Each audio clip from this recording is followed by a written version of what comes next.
नमो बुद्धाय। जय भीम।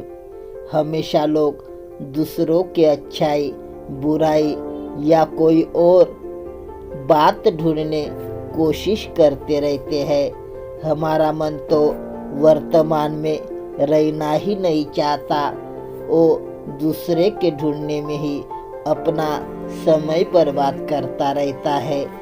इस कहानी से भगवान बुद्ध का उपदेश सुनकर आप जीवन में कुछ कर सकते हैं। जीवन जीने का सही तरीका जान जाएंगे और इस तरीके से आप जीवन में कुछ पा सकते हैं। यह कहानी अंत तक जरूर सुने।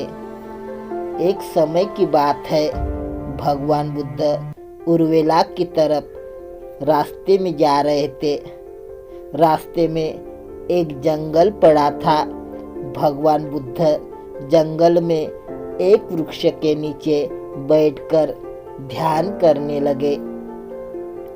उसी दिन बनारस के भद्रवर्गीय 30 मित्र, एक नर्तकी और गाने बजाने का साजो सामान लेकर उसी जंगल में मौज मस्ती करने आए थे। जब खा पीकर आराम कर रहे थे, नर्तकी सबके पैसे, कपड़े, जेवरात लेकर भाग गई। वे सब नर्तकी की खोज करते हुए बुद्ध के पास से गुजरे। उन्होंने बुद्ध से पूछा, भगवंत, आपने किसी युवती को भागकर जाते हुए देखा क्या? बुद्ध के पूछने पर उन्होंने पूरी कहानी बताई। बुद्ध ने शांत भाव से उनसे कहा, अच्छा बताओ, तुम्हारे लिए क्या उत्तम होगा, उस लड़की को ढूंढना या अपने आप को?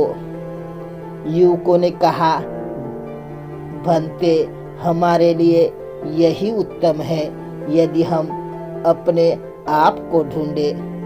बुद्ध ने कहा, तो फिर बैठो, मैं तुम लोगों को धम्म उपदेश देता हूँ। जीवन वर्तमान में पल में ढूंढा जा सकता है, लेकिन हमारे मन का स्वभाव ऐसा है कि वह वर्तमान में रहना ही नहीं चाहता।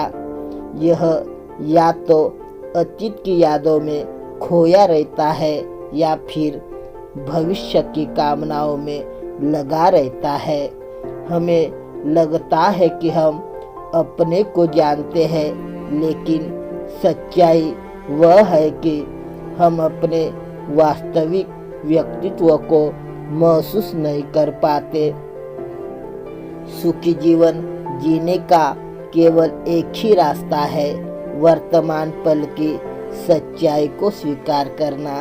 एक बार यदि यह जान जाओ कि वर्तमान पल को कैसे जिया जाए, तो तुम सजग और सचेत हो जाओगे और उसी वक्त अपना वास्तविक रूप ढूंढ लोगे। इसलिए सबको बुद्ध ने कहा, ढूंढना है तो दूसरों को नहीं, अपने आप को ढूंढो। दोस्तों, अगर ये वीडियो आपको अच्छा लगे तो प्लीज़ लाइक, शेयर, सब्सक्राइबर ज़रूर करना। नमो बुद्धाय।